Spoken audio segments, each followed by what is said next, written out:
Le Petit Prince de Antoine de Saint-Exupéry.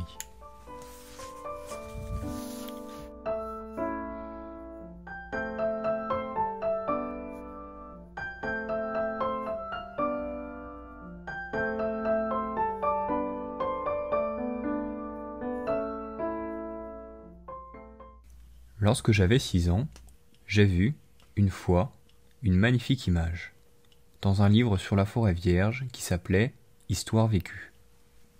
Ça représentait un serpent boa qui avalait un fauve. Voilà la copie du dessin.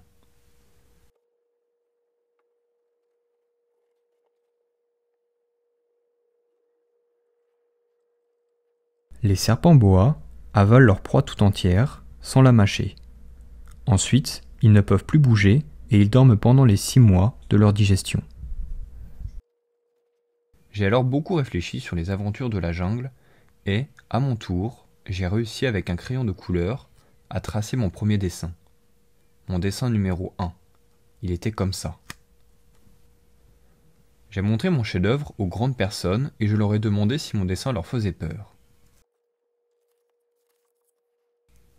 Elles m'ont répondu : « Pourquoi un chapeau ferait-il peur ? » Mon dessin ne représentait pas un chapeau. Il représentait un serpent boa qui digérait un éléphant. J'ai alors dessiné l'intérieur du serpent boa, afin que les grandes personnes puissent comprendre. Elles ont toujours besoin d'explications. Mon dessin numéro 2 était alors comme ça.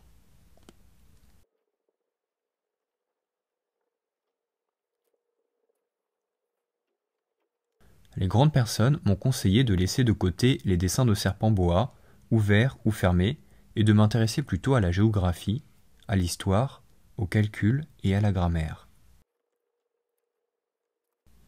C'est ainsi que j'ai abandonné, à l'âge de 6 ans, une magnifique carrière de peintre. J'avais été découragé par l'insuccès de mon dessin numéro 1 et de mon dessin numéro 2. Les grandes personnes ne comprennent jamais rien toutes seules, et c'est fatigant pour les enfants de toujours et toujours leur donner des explications.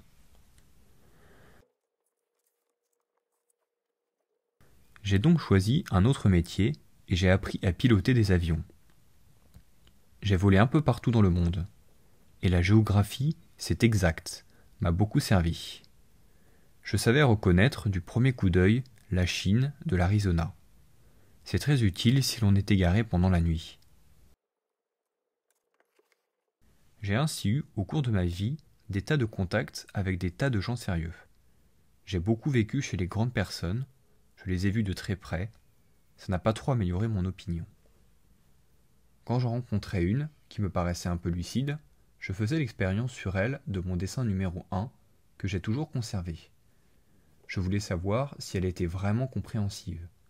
Mais toujours, elle me répondait « c'est un chapeau ». Alors je ne lui parlais ni de serpent boa, ni de forêt vierge, ni d'étoiles. Je me mettais à sa portée. Je lui parlais de bridge, de golf, de politique et de cravate.